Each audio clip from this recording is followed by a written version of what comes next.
Hello, my dear all trainees. I am Ajita Saraswati from Chanakya College of Education. आज के हम लोग class में डीएलएड फर्स्ट ईयर के लिए सब्जेक्ट कोड F6 शिक्षा में जेंडर एवं समावेशी शिक्षा समावेशी परिप्रेक्ष्य, इसमें हम लोग कुछ बिंदुओं पे ध्यान देंगे जिसमें हम लोगों ने जो इंटरनल एग्ज़ाम लिया था इसमें ये प्रश्न पूछा गया था और इसकी तैयारी को लेकर के कि आप लोगों ने इसकी तैयारी अच्छे से नहीं किया था, लेकिन मेरा ये क्लास आज का जो टॉपिक पे जो मेरा आज का क्लास है तो इसमें मैं इसको आपको बहुत अच्छे से समझा देना चाहती हूँ ताकि ये वीडियो आप लोग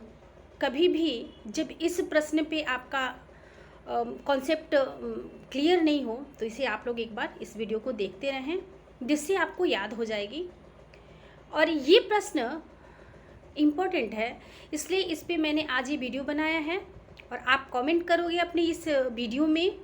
और जो टॉपिक आपको समझ में नहीं आता है कमेंट में उस टॉपिक को डाल करके आप प्लीज़ हमसे कहेंगे और मैं उस टॉपिक पे आपके लिए मैं वीडियो बनाऊंगी, जिससे आप घर बैठे अपनी पढ़ाई को जारी रख सकते हैं। तो आइए हम लोग उस टॉपिक को पढ़ें, जिसमें है आज का टॉपिक विशिष्ट आवश्यकता वाले बच्चों की अवधारणा। विशिष्ट आवश्यकता वाले बच्चों को अपवादी बच्चे भी कहा जाता है। सामान्यतः विशिष्ट आवश्यकता वाले बच्चे उन बच्चों को कहा जाता है जो अपनी क्षमताओं, योग्यताओं, व्यवहार, व्यक्तित्व आदि से अपनी आयु के अन्य बच्चों से अलग होते हैं। आप सब लिखते हैं अक्सर, तो आप अपनी भाषा में लिख रहे हैं प्रश्न का उत्तर, वो भी सही है, लेकिन उसमें कुछ बदलाव लाना जरूरी है। विशिष्ट मीन्स जो अभी हमने कहा कि अपवादी हैं, अपवाद मीन्स उनकी तरह कुछ बच्चे समाज से अलग थलग दिखते हैं, है ना। तो सामान्यतः जो आवश्यकता विशिष्ट आवश्यकता उनकी क्या होती है, उनकी अपनी एक क्षमता, उनकी योग्यता, उनका व्यवहार, उनका जो व्यक्तित्व होता है, वो सारी चीज़ें जो है अपने ही आयु के बच्चों से अलग होता है। ठीक है, ये क्लियर हुआ आपका कि विशिष्ट आवश्यकता क्या है ना। तो विशिष्टता क्या है कि अपनी क्षमता के अनुसार, अपनी योग्यता के अनुसार, अपने व्यवहार और अपने व्यक्तित्व के अनुसार अपने ही आयु के बच्चों में जो विभिन्नता आती है, अलगाव दिखता है, वो क्या है, विशिष्ट आवश्यकता वाले बच्चे हैं। तो यह विभिन्नता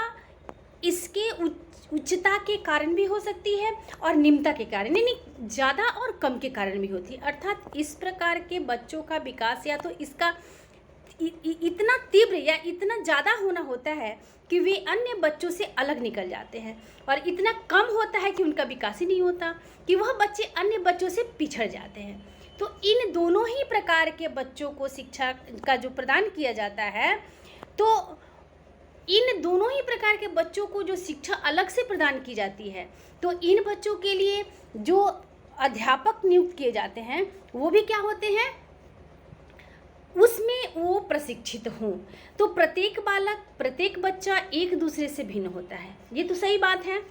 कोई भी दो बच्चा आपस में एक तरह नहीं हो सकता, तो इसलिए प्रत्येक बच्चा आपस में अलग होता है, और यह विभिन्नता शारीरिक होती है, मानसिक होती है और अन्य प्रकार से भी हो सकती है। प्रत्येक बच्चे की कार्य करने की क्षमता, रुचि, योग्यता, व्यवहार, व्यक्तित्व किसी भी एक दूसरे से जो क्या होता है बच्चे से मिलता नहीं है, बिल्कुल अलग होता है।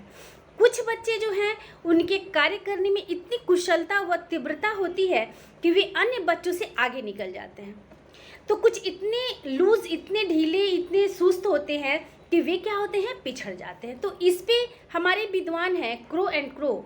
तो उन्होंने लिखा कि विशेष प्रकार या विशिष्ट शब्द किसी ऐसे गुण या उस गुण को धारण करने वाले व्यक्ति के लिए उस समय प्रयोग में लाया जाता है जबकि व्यक्ति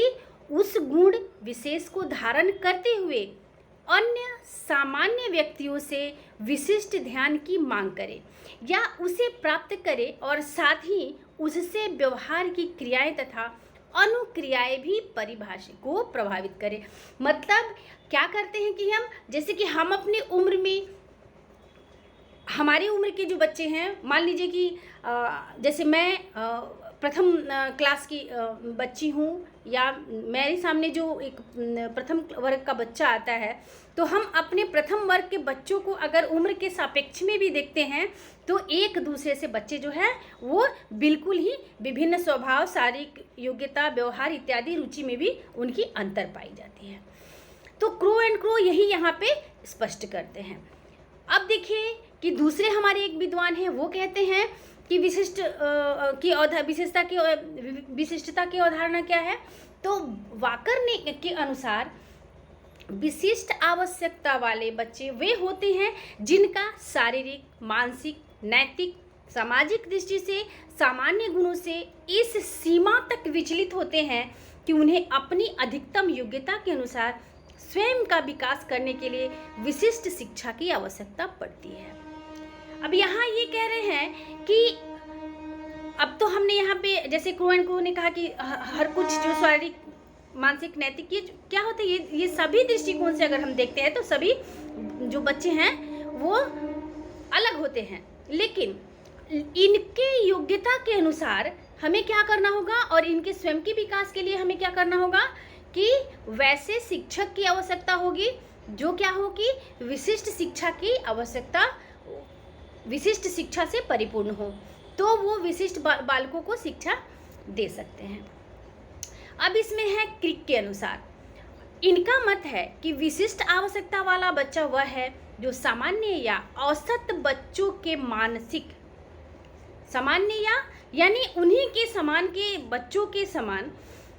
एक उम्र के बच्चों के समान, उसमें क्या क्या है, सभी बच्चों में मानसिक, शारीरिक तथा सामाजिक विशेषताओं में इतना अधिक भिन्नता होती है कि वह विद्यालय व्यवस्था वो में भी क्या करते हैं, संशोधन करना चाहते हैं। क्यों होती है, वो अलगाव होती है, अलग अलग होते हैं स्वभाव में, अलग अलग विचार में, रुचियों में, शारीरिक मापदंड में। तो इसलिए क्या कहते हैं कि वो कहते हैं कि विद्यालय में संशोधन होना चाहिए जिससे वह अपनी अधिकतम क्षमता का विकास कर सके।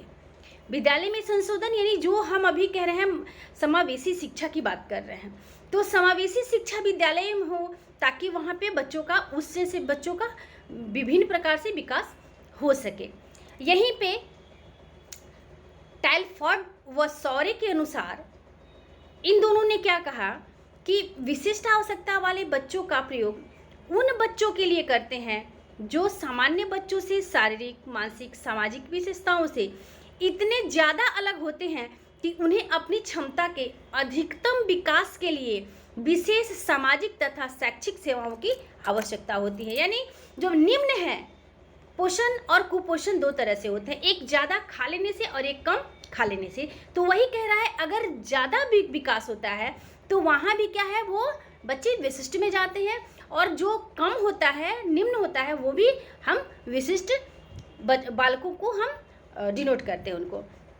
तो इसमें जो शैक्षिक सेवाओं की आवश्यकता पड़ती है तो वो क्या क्या पड़ती हैं, वो 3 बिंदुओं पे यहाँ पे स्पष्ट किया गया है। देखिए कि पहला है पहला है विशिष्ट आवश्यकता वाले जो बच्चे, जो विशिष्ट आवश्यकता वाले बच्चे सामान्य और औसत बच्चों से काफ़ी भिन्न होते हैं। औसत मीन्स उन जो विशिष्ट बच्चे हैं, जो सामान्य बच्चे और उन्हीं की उम्र, औसतन उनकी उम्र सापेक्ष में जो बौद्धिक, शारीरिक, व्यक्तित्व, रुचि इत्यादि की जो बराबरी होनी चाहिए वो नहीं होती है ना, तो ये भी काफ़ी भिन्न होते हैं। दूसरे नंबर पे है, यह भिन्नता सकारात्मक भी हो सकता है और नकारात्मक भी हो सकता है। यानी हम बच्चे को, अभी हमने कहा जैसे वो बहुत ज़्यादा तीव्र होते हैं, बहुत ज़्यादा तेज होते हैं पढ़ने में। जैसे हम एक क्लास में बैठे होते हैं, वहाँ बच्चे जो है बार बार एक बच्चा है जो बार बार हर प्रश्न का उत्तर देता है, यानी वो उसे हम क्या कहते हैं, वो विशिष्ट बालक में वो आता है। तीसरे नंबर पे है विशिष्ट आवश्यकता वाले बच्चों में वातावरण में समायोजन, शैक्षिक समायोजन, सामूहिक समायोजन आदि के गुण विकसित होते हैं, है ना, और अपनी विशेष योग्यताओं व क्षमताओं के विकास, उचित समावेशन तथा आवश्यक वृद्धि एवं विकास हेतु विशेष देखरेख व शिक्षा की आवश्यकता पड़ती है। तो इसमें जो है विशिष्टता के लिए विशेष आवश्यकता